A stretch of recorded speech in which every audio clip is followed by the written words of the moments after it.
친정어머니께 읽어드리는 성경 마르코복음서 제3장입니다. 안식일에 손이 오그라든 사람을 고치시다. 예수님께서 다시 회당에 들어가셨는데 그곳에 한쪽 손이 오그라든 사람이 있었다.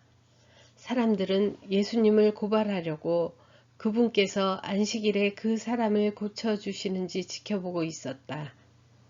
예수님께서 손이 오그라든 사람에게 일어나 가운데로 나와라 하시고 그들에게 말씀하셨다. 안식일에 좋은 일을 하는 것이 합당하냐? 남을 해치는 일을 하는 것이 합당하냐? 목숨을 구하는 것이 합당하냐? 죽이는 것이 합당하냐? 그러나 그들은 입을 열지 않았다. 그분께서는 노기를 띠시고 그들을 둘러보셨다. 그리고 그들의 마음이 완고한 것을 몹시 슬퍼하시면서 그 사람에게 손을 뻗어라 하고 말씀하셨다.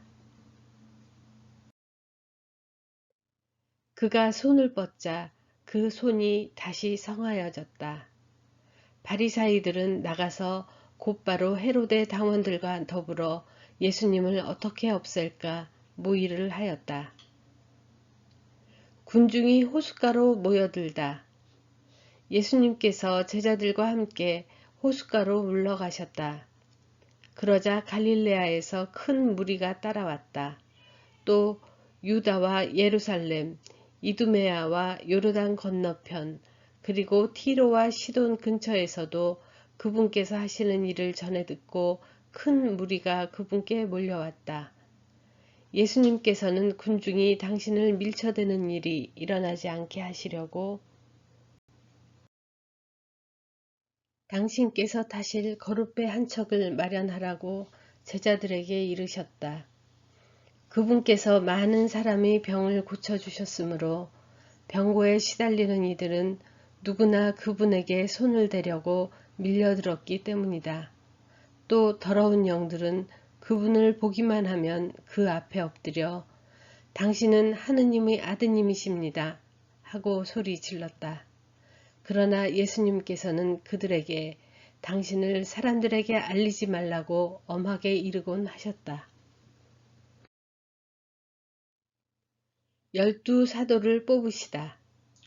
예수님께서 산에 올라가신 다음 당신께서 원하시는 이들을 가까이 부르시니 그들이 그분께 나아왔다.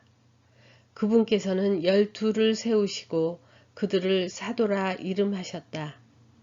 그들을 당신과 함께 지내게 하시고 그들을 파견하시어 복음을 선포하게 하시며 마귀들을 쫓아내는 권한을 가지게 하시려는 것이었다.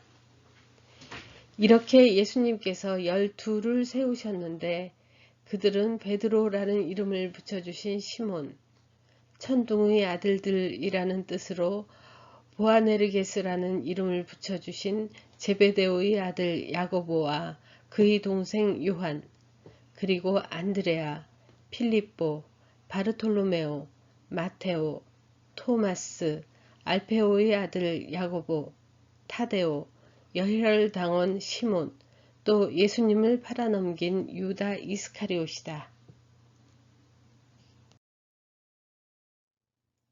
예수님과 베엘제불. 예수님께서 집으로 가셨다. 그러자 군중이 다시 모여들어 예수님의 일행은 음식을 둘 수조차 없었다. 그런데 예수님의 친척들이 소문을 듣고 그분을 붙잡으러 나섰다. 그들은 예수님께서 미쳤다고 생각하였던 것이다. 한편 예루살렘에서 내려온 율법학자들이 그는 베엘제불이 들렸다고도 하고 그는 마귀 우두머리의 힘을 빌려 마귀들을 쫓아낸다고도 하였다.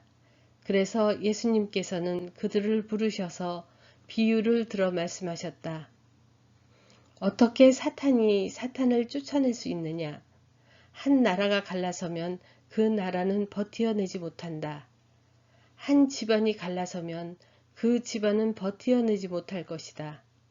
사탄도 자신을 거슬러 일어나 갈라서면 버티어내지 못하고 끝장이 난다.